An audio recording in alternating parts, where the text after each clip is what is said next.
বাংলাদেশের রাজনীতিতে এনসিপি বড় দল না হলেও এখন এনসিপি হচ্ছে সব আলোচনা সমালোচনার বিষয়বস্তু।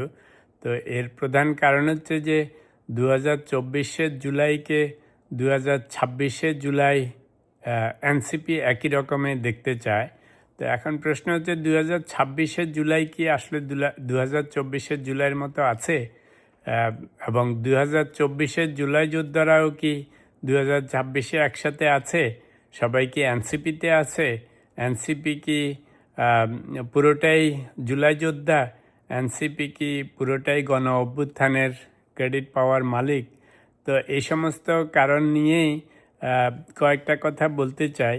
এবং সাথে এই যে 2026 এনসিপির উপর এই জুলাই মাসেও নানা রকম আক্রমণ হচ্ছে বিভিন্ন পার্টি দিয়ে, তো সেটার কারণটাও কি?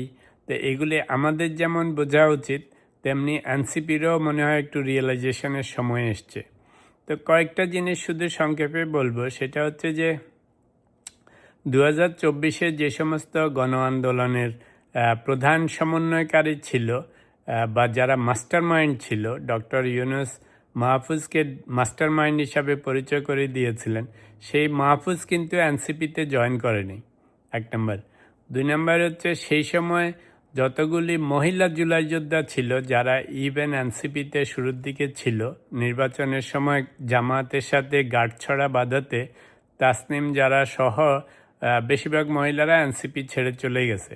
তো খেয়াল করে দেখেন, যে এনসিপি নিজেদেরকে দাবি করে যে ওরাই হচ্ছে সব কিছু, সেই গণ আন্দোলনের গণ অভ্যুত্থানের জুলাইয়ের সব কিছুর কৃতিত্বের দাবিদার ওরা, সেখানে ওদের মাস্টার মাইন্ডই ওদের সাথে নেই।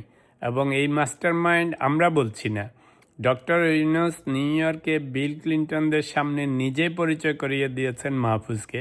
সেই মাহফুজ অল্টারনেটিভস নামে একটা পার্টি খুলেছে, যদিও এখনও রেজিস্ট্রেশন করায়নি, কিন্তু মাহফুজ এনসিপিতে নেই। তাসনিম যারা সহ সব মহিলারা ওদের থেকে ছেড়ে চলে গেছে।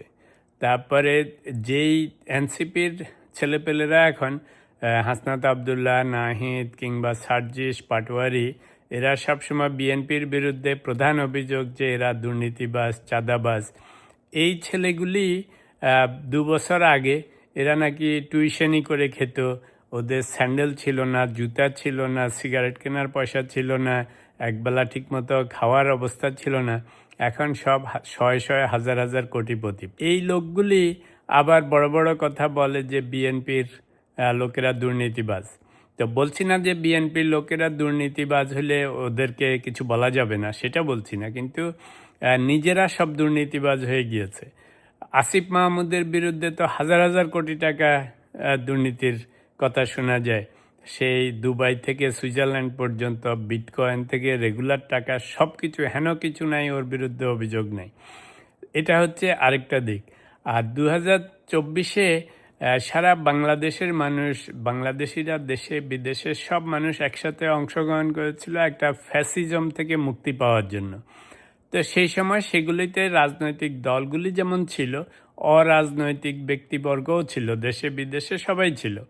তারপরে যখন সেই লক্ষ্য অর্জিত হয়েছে, তো সব মানুষ যার যার কাজে ফেরত গেছে। আমরাও ছিলাম সেটার সাথে জড়িত। এখন আমরা খেটে খাচ্ছি, নিজেদের কাজকর্ম করে কোনো মতে দিন কাটাচ্ছি। আমাদের কিন্তু এক পয়সাও আয় উন্নতি হয় নাই সেই গণ অভ্যুত্থান থেকে। কিন্তু কারা বেনিফিটেড হয়েছে? এই ছেলেপেলেগুলি। এই যে সার্জিস বলেন, পাটোয়ারি বলেন, নাহিদ বলেন, এরা যতগুলি আছে, মাহফুজ বলেন, প্রত্যেকের প্রচুর ধন সম্পত্তি হয়েছে, অ্যাটলিস্ট অ্যালিগেশন আছে। তো তাহলে লাভবান কারা হয়েছে? এরা হয়েছে। তারপরে সেই সময় সমস্ত ছাত্র সংগঠনগুলিও অংশগ্রহণ করেছিল। তো তারাও যার যার পড়াশোনায় ফেরত গেছে, কিন্তু ফেরত যায়নি কারা? এই কয়েকজন এনসিপির নেতৃবৃন্দ। তো এরা একদিকে আঙ্গুল ফুলে কলাগাছ হয়েছে, একদিকে দুর্নীতিবাজ হয়েছে, আরেকদিকে এনসিপি গঠন করে রাজনৈতিক দল খুলেছে, জামাতের সাথে গাঁটছড়া বেঁধেছে এবং নানাভাবে বেনিফিটেড হয়েছে। তারপরে গত 2 বছর যাবৎ এই যে ডক্টর ইউনূসের গভর্নমেন্টে পুরা প্রশাসনকে, আর্মি, পুলিশ সবাইকে দাবড়িয়ে বেড়েছে, রাইট? তো কারা বেনিফিটেড হয়েছে? এরাই হয়েছে। তো বিএনপি তো ছিলই। আপনার বাংলাদেশের রাজনীতিতে যদি সেই সময় ডক্টর ইউনূস, ওয়াকারুজ্জামান এরা যদি নানা রকম পাশা প্লে না করতো, হাসিনার গভর্নমেন্ট পড়ে যাওয়ার পরে অটোমেটিক্যালি সেকেন্ড চয়েস ছিল বিএনপি। যেমন হয়েছিল 1/11-এর সময়, তখন খালেদা জিয়াদেরকে বাদ দিলে অটোমেটিক্যালি আওয়ামী লীগ এসে গেছে। সেই জন্য মইনিউরা প্রথম দিকে নানা রকম ফন্দি ফিকির করেছিল, তারপরে সব যখন বেচতে গেছে তখন আওয়ামী লীগের হাতে দিয়ে ওনারা ওনাদের মতো দেশ বিদেশে চলে গেছে। এইবারেও ওয়াকারুজ্জামান এবং ডক্টর ইউনূসরা যতই ভালো মানুষ বলতেছি যে ইলেকশন করেছে, কিন্তু এমনি এমনি তো আর করে নেই। এই ওয়াকারুজ্জামানও অনেক প্লে করেছে, এই ডক্টর ইউনূসও অনেক প্লে করেছে। জামাত এনসিপির সাথে মিলে নানা রকম ফন্দি ফিকির করেছিল ইলেকশন না করার জন্য, বিএনপিকে বাইরে রাখার জন্য, তারেক রহমানকে দেশে না আসার জন্য। কিন্তু সেই 1/11-এর মতো শেষে যখন লেজে গোবরে হয়ে গিয়েছে, দেখছে যে আর সামাল দেওয়া সম্ভব নয়, কারণ দেশ বিদেশ সব মানুষ তো এদের দিকে নজর রেখেছিল। তার মধ্যে ওয়াকার বাবাজির আবার অত সাহস নেই, এমনি পিছনে যা গুটি চালে, ক্ষমতা নেওয়ার মতো সাহস নেই। এটা ও অনেকবার বলেছে নিজের মুখেই যে আমি ক্ষমতা নিব না। তো আলটিমেটলি ধরেন সেরকম যদি কলজা বড় না হয়, পরবর্তীকালে বুঝছে যে আর সামাল দেওয়া যাচ্ছে না, তখন তারেক রহমানকেও দেশে এনেছে, ইলেকশনও দিয়েছে, তারপরে ওনাদের যত ডিপ স্টেট থিওরি সব পালিয়ে গেছে। তারপরে যখন এই যে আসিফ মাহমুদ কয়েকদিন আগে দম্ভ করে বলেছিল যে বিএনপিকে উদ্দেশ্য করে, তারেক রহমানকে উদ্দেশ্য করে, যে ভায়োলেন্স চান, আমাদের থেকে বেশি ভায়োলেন্স কেউ দিতে পারবে না। তো এখন যখন কালকে দাবরানি দিয়েছে হবিগঞ্জে, দেখেন বাটোয়ারি কোন ফাঁকে দিয়ে পালিয়ে যে সার্কিট হাউসে উঠেছে, ইভেন তার সতীর্থ সার্জিসের কথা মাথায়ও রাখে নেই। সার্জিসকে তো পিটানি দিয়েছে, তারপরে সবগুলির কি অবস্থা হয়েছে এখন দেখতে পাচ্ছেন। তো খালি মুখে বড় বড় কথা বললে তো হবে না। আমি আগেও বলেছি যে বাংলাদেশের রাজনীতিতে যদি না মেজর চেঞ্জ হয়, এখনও বিএনপি, আওয়ামী লীগ ওরা সিদ্ধ হোক আর নিষিদ্ধ হোক, তাদের থেকে বড় দল এরা না, সারা বাংলাদেশ ব্যাপী এদের লোকজন আছে। তো এনসিপি এখন ওদের একটা রিয়েলাইজেশনে আসতে হবে যে আমরা যেই কথাগুলি বলি, আমরা তো আসলে গণ অভ্যুত্থানের পুরোপুরি কৃতিত্ব নিতে পারি না, এক নম্বর। তখন সারা বাংলাদেশ এবং সারা দেশ বিদেশ সব মানুষ অংশগ্রহণ করেছিল। 2 নম্বর, সেই সময় যারা ছিল তাদের মাস্টার মাইন্ডও তাদের সাথে নেই, তাদের সতীর্থ অনেক নারী সমন্বয়কারীও ওদের সাথে নেই। তো এখন ওইটার পরে ওরা ছোট্ট একটা রাজনৈতিক দল গঠন করেছে। ওদের মনে রাখতে হবে যে ওরা একটা ছোট্ট রাজনৈতিক দল, এখন ওরা ছাত্র সংগঠনও না। আমরা যেমন আমাদের কাজকর্মে ফেরত গেছি, ওরা যদি ওদের পড়াশোনা, চাকরি বাকরি, ব্যবসা বাণিজ্য কিছু করে খেত তাহলে এক কথা ছিল। ওরা তো সেটার পরে ছোট্ট একটা রাজনৈতিক দল গঠন করেছে, এখন তো ওরা ছাত্র সংগঠন না।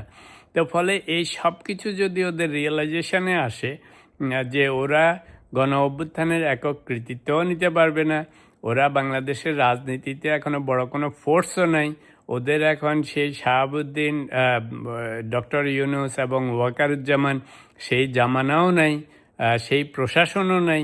এখন ওদেরকে রাজনৈতিক দল হিসাবে দাঁড়াতে গেলে যে কজন আছে এগুলি ভদ্রভাবে সুন্দর করে রাজনৈতিক নেতারা যেভাবে কথাবার্তা বলে সেভাবেই রাজনীতি করতে হবে। এখন আর রাজনৈতিক দল হয়ে, রাজনৈতিক নেতা হয়ে ছাত্রদের মতো বিহেভ করলে এবং কথা বললে ওদের এই রাজনীতি থাকবে না। তাহলে ওরা যেখানে যেখানে এই সমস্ত পদযাত্রা, শোভাযাত্রা, মিছিল মিটিং করে চরম গণপিটুনি খাবে। এটা চাই না, বলতে খারাপ লাগতেছে, শুনতেও খারাপ লাগতেছে, কিন্তু রাজনৈতিক অঙ্গনে আপনাকে বুদ্ধিমত্তার সাথে রাজনীতি করতে হবে। এখানে রাজনীতি করব কিন্তু ছাত্রের মতো আচরণ করব, রাজনৈতিক নেতা হব কিন্তু গুন্ডার মতো আচরণ করব, দুটা একসাথে যাবে না। রাজনৈতিক নেতা হতে গেলে বুদ্ধিমত্তার সাথে রাজনীতি করতে হবে, দলকে গুছাতে হবে, নাহলে কিন্তু 2024-এর জুলাই এখন 2026-এ হবে না, 2027-এও হবে না। এতে ওদের চরম ভোগান্তি বাড়বে।